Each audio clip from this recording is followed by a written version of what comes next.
Сәлем, қаларыңыз қалай, көңіл күйлеріңіз қалай? Алла тағала таң нұрының берекесін берсін. Бүгін міне 2023 жылы 1 мамыр айы. Міне мамырымызда мамыра жайлылық күндерін бастап, міне келді көктемнің соңғы айы.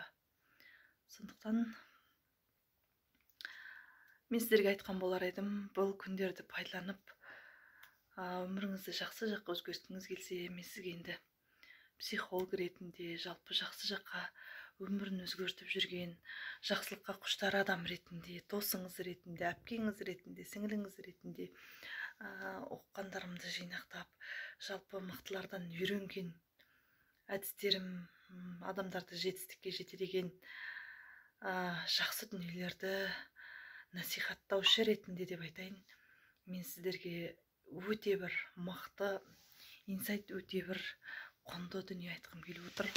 Адамдардың жалпы көбісі пайдалана бермейтін, нығметке толы, қай жағынан болсын өміріңізді берекеге кенелтетін, береке алып келетін, өміріңізді жақсы жаққа өзгеруіне басқа жолдардан қарағанда өте тезірек жеткізетін прямой жол, автобан жол деп айтайын.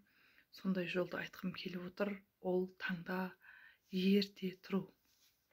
Таңғысын ерте тұрып үйреніңіз. Жақсы бір дүние іс бастағыңыз келіп жүр ма? Рызыққа, молшылыққа қолыңыз жеткізгіңіз келіп жүр ма? Қарыз кредиттен құтылғыңыз келіп жүр ма? Денсаулығыңызды қалпына келтіргіңіз келіп жүр ма?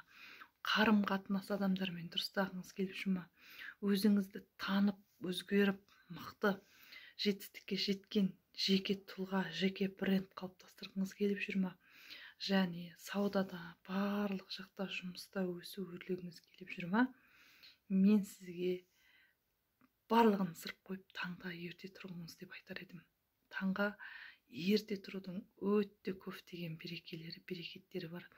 Оны кез келген психолог, Құранда, шариғатта, жалпы насихатта, ақыл кеңесте, әдебиетте, атам заманнан бергі жалпы кез келген адамдар айтып та жүр, дәлелдеп те жүр. Оған дәлелде көп. Себебі таңғы уақыттың берекесі деген енді өте керемет. Мен өзім басымнан өткерген адам ретінде, кез келген дүниеде жәнегі практика жасаған адам ретінде емес. Сондықтан сіз де қолға алыңыз, осы дүниенің пайдасын көріңіз дегім келеді. Таңғысын орныңыздан оянып, төсегіңізден бірінші болып тұрсаңыз, сіз жеңімпаздыққа, жәнегі мәреге оң аяғыңызды бұрдыңыз деген сөз. Сондықтан ояныңыз, тұрыңыз, өзіңізді оятыңыз. Өзгемен емес, өзіңізбен жұмыс істеуді бастаңыз. Егер жалғыз өзіңіз тұра алмай жүрсеңіз, тұрғыңыз келмесе, тұра алмасаңыз, мен марафон бастап жатырмын. Таңда ерте тұру. Маған қосылыңыз, менімен бірге жүріңіз, жүгіріңіз. Менің істейтін әрекеттеріммен менің әдеттерімді қалыптастыруыңызға болады. Сондықтан мені жекеме жазыңыз, маған хабарласыңыз. Мен де сізге көмектесем, көмегім тисін, алға бірге ұмтылып, бірге жылжыңыздар. Сондықтан мен айтқан болар едім, таңда тұрудың мен пайдаларын айтайын. Ең бірінші, таңғы рызық. Жалпы кез келген адамның рызық несібесін таңда жазады дейді. Таңда жазып жатқан кезде құр қалмаңыз, алып қалыңыз. Екінші, өміріңізді ұзартасыз. Ол қалай? Күннің қазір сіз 10-да тұратын болсаңыз, сіз 5-те 6-да тұрсаңыз, 10-да тұрған қандай, 5-те тұрған қандай? 5 сағат бақандай уақытыңыз бар. Сіз ол 5 сағатты өзіңізге арнауыңызға болады. Екінші, сіз өзіңізге деген сенімділікті арттырасыз. Себебі таңғысын сіз тұрып, сіз ояу жүрген уақытта көптеген адамдар, 95% адамдар ұйқыда жатады екен. Ал сіз осы уақытта тұрып жүрсеңіз, өзіңізге деген сенімділігіңіз автоматически артып, нейрондарыңыз оянып, сіз өзгеше, басқаша бола бастайсыз. Сіз өзгелерден ерек жеңімпаздар қатарында боласыз. Сондықтан әрқашан жеңімпаздықты көздеген болсаңыз, ерік жігеріңізді қайрап, таңғысын өзіңізді алып, оятып үйреніңіз. сіз бұл таңда тұру арқылы қаншама аурулардан айығасыз, қан айланым жақсарады, көңіл күй жақсарады, позитивті көңіл күйде жүресіз, уақытыңызды ұзартасыз, істеу керек істерге үлгересіз. Жалпы дұға тілектеріңіз өте бір осы бір таң деген нәзік, өте бір нәзік әлем екен, осы уақыттарда қабыл болады екен. Маңызды деген дұға тілектеріңізді таңертең таңда айтсаңыз болады. Міндетті түрде ол қабыл болады. Өйткені уже ғалымдардың да зерттеуі бар екен. Адамның артқа миы осы кезде керемет жұмыс істеп, хүф деп қағып алып, және өзіне сорып алады екен.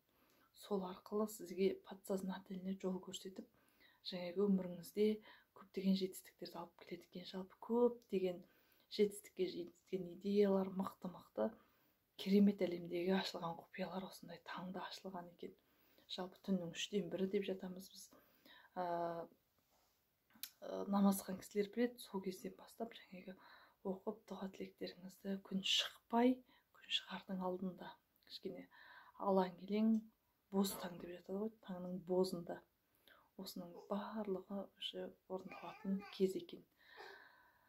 Жүріңіз, тұрыңыз, қозғалыңыз. Қозғалыс адамды механизм, жалпы ақша болсын, жетістік болсын, кез келген дүние қозғалыс арқылы келеді.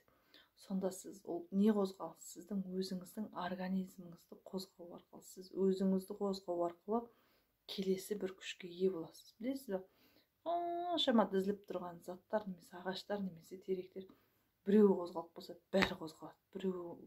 Біреуі ғана қозғалу арқылы басқаларын қозғалысқа кіргізеді. Тура сол сияқты ең бір бүкіл әлемнің, барлық дүниенің, барлық жетістіктің кілті өзіңізді қозғаудан басталады. Өзіңізді таңертең оятып, таңда ерте тұрудан басталады екен. Сондықтан таңда ерте тұрыңыздар, тілектеріңізді тілеңіздер, Алланың 99 есімін міндетті түрде жаттаңыздар, әрдайым зікір етіңіздер, салауат айтыңыздар. Бұның барлығына басқа уақыт табылмайды. Өйткені сіз басқа уақытта миыңыз мүлде басқа дүниелерді, әбетті, қонақты, жұмысты, бірдеңені ойлап жүреді, жаңа фокусыңыз оған бағытталмай қалады. Бұның барлығы қалып қояды. Ал таңда тыныштық. Осы тыныштық уақытта сіз жеңімпаз болып тұрсыз. Сіз осы уақытта барлығын істеп қалып, істеп үлгеріп алуыңыз керек. Сіздер тіпті қазір интернет бар ғой, сперматозоидтардың өзі бір-бірімен жарысқан кезде ең мықты, ең шустер, ең озаты бірінші болып жаңағы аналыққа түседі екен. Содан барып жаңағы біз анамыздың жатырында пайда болып, сол арқылы дамып өскен біз өте жеңімпазбыз.